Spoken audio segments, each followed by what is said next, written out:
बोलो जय तारा, बोल मेरे श्री गुरु महाराज की जय। बोलो सांचे दरबार की, बोलो श्री नटली निवासी भगवान की जय। गुरुमुठो जय सच्चिदानंद। आपने पिछले बार सुना श्री अद्वैत वचनामृत में श्री परमहंस दयाल महाप्रभु के वचन, जिसमें बताया था कि शस्त्रधारी मनुष्य, भेदी, कवि, पंडित, वेद, ये सब हमें किस प्रकार से हानि पहुंचा सकते हैं। तो प्रेमियों, अब आप आते हैं मन का बीज। मन का बीज वृक्ष रूप है और इसके तने दो हैं, आनंद सुख दुख। आनंद में तो परलोक की तैयारी है और दुख सुख ये जीवन है मृत्यु लोक पर। तने टोन है संसार और परलोक, यानी लोट और परलोक। और इसे थोड़ा सा ध्यान देके समझेंगे, ये थोड़ा सा समझने का विषय है, समझकर अनुभव करने का विषय है। जब तक हम इसे अनुभव नहीं करेंगे तब तक इसको समझ भी नहीं पाएंगे।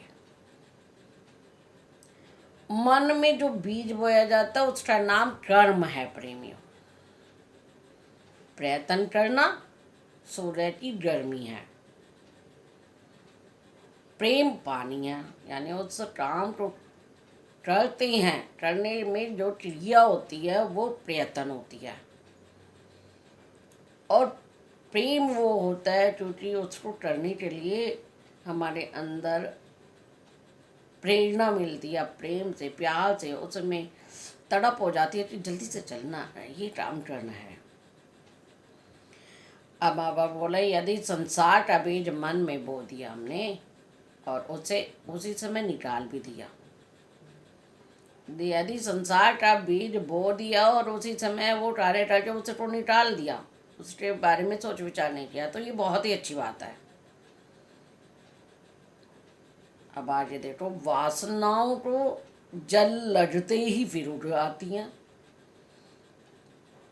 उसके बाद भी फिर भी हमने इस तरफ से हमारा ध्यान हटा लिया, तो थोड़ा सा ही, जैसे सुबह शाम की आरती पूजा से, संतों की संगति से हमारा कम प्रयत्न से भी काम निकल जाता है, यानी संसार को हम अपने से थोड़ा दूर कर सकते हैं। उसके बाद तो प्रेमियों ये पूरा वृक्ष बन जाता है। यदि हम ऐसा नहीं करते हैं, संसार की गतिविधियों से हम और अपनी वासनाओं का दमन नहीं करते और हमारा विचार नहीं बदलते, तो ये पूरा वृक्ष बन जाता है और फल और फूल भी लग जाते हैं इसमें। पर ये फल और फूल जो है संसार बढ़ाता है हमारा। तो इस फल और फूल को कैसे काटेंगे हम? मन वृक्ष में फल फूल लग गया तो उसको हम ज्ञान रूपी कुल्हाड़ी से ही काट सकते हैं, जो संतों के मार्ग पर चलकर मिलता है। जरूरी नहीं है आप संत चला लो, पर संतों के बीच में बैठो, उनकी बात सुनो, उनका अध्ययन और अनुभव की जानकारी लो, तो ये आपके ऊपर संसार जो बार बार छा जाता है वो कम छाएगा, और कम छाएगा तो आप दुख सुख का अनुभव भी कम होगा। तो प्रेमियों, इसको ज्ञान रूपी कुल्हाड़ी से काटना चाहिए। और इस वृक्ष की प्रेमियों जड़ तो एक ही है, सभी प्राणियों में मन है। मन जो है इस वृक्ष की जड़ है और इसके तने दो हैं, एक है संसार, दूसरा है परलोक। संसार में विद्या से हम सुख पाते हैं, परंतु परलोक में स्वर्ग और नर्क मिलते हैं। फिर इन दो तनों की अलग अलग शाखाएं भी निकलती हैं। जैसे आनंद, कभी कभी आनंद भी मिलता है ना हमें सत्संग में, कई बार इतना आनंद मिलता है, हम कहते हैं भाई जी ऐसे इतना आनंद आ रहा था कि मुझे तो पता ही नहीं चला मैं यहाँ हूँ, पता नहीं मैं तो कहाँ चली गई, मेरा मन कहाँ चला गया। कुछ कहते हैं भाई जी आज ये भजन तो इतना आनंदित हुआ कि मैं अपने आप तो रोक ही नहीं सकी और उठ के नाचने लगी। ये आनंद। दूसरा, आनंद और दुख के भिन्न रूप के होते हैं। दुख भी कई प्रकार के होते हैं, आनंद भी कई प्रकार के होते हैं। फिर शुभ और अशुभ कर्म फल फूल भी लगते हैं, दुख सुख रूपी फल लगते हैं, जिसको जीवात्मा खाने लगता है। जीव के अंदर जो आत्मा है वो, यानी शरीर होने से हम जीवात्मा कहलाते हैं। वैसे तो यदि शरीर ना हो तो खाली आत्मा ही कह देते हैं हम। तो ये जो शरीर में फंस के हमारी आत्मा इनके स्वाद में भी फंस जाती है, परंतु जिस मन में उसकी गंध ना पाई जाए प्रेमियों, उसको अवतार कहते हैं। जिसके मन में संसार का प्रभाव गर्भावस्था में भी ना हो, और ये लिखा भी है कि अवतारों को गर्भ में भी पूरा ज्ञान होता है।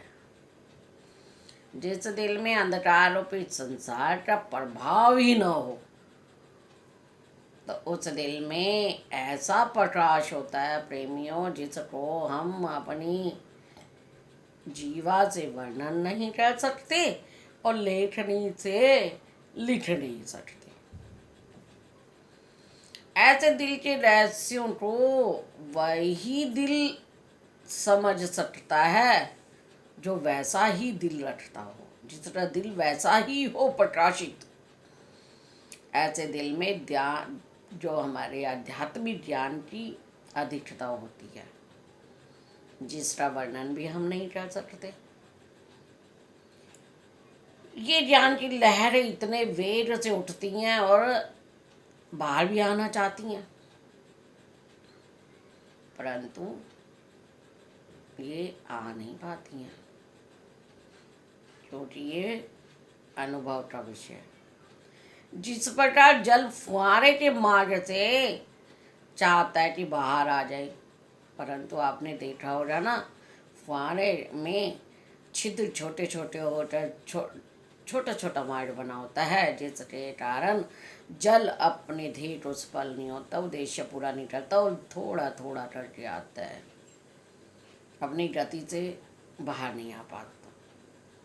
प्रेमियों, इसी प्रकार शब्दों की कमी और तंगी के कारण वो दिल अपने भेद को दूसरों में प्रकट नहीं कर सकता। समय समय पे कोई कोई विवरण थोड़ा थोड़ा बता पाते हैं, परंतु जितना आनंद अनुभव और देखने में है प्रेमियों, उतना हम ना तो किसी को बता सकते हैं, ना इस प्रकाश को दिखा सकते हैं। बोलो जयकारा बोल मेरे श्री गुरु महाराज की, बोलो श्री परमहंस दयालु भगवान की, कोटि कोटि नमन। जय सच्चिदानंद। प्रेमियों, सुख में जीवन बिताओ, गुरु की कृपा आप पर हमेशा बरसती रहे।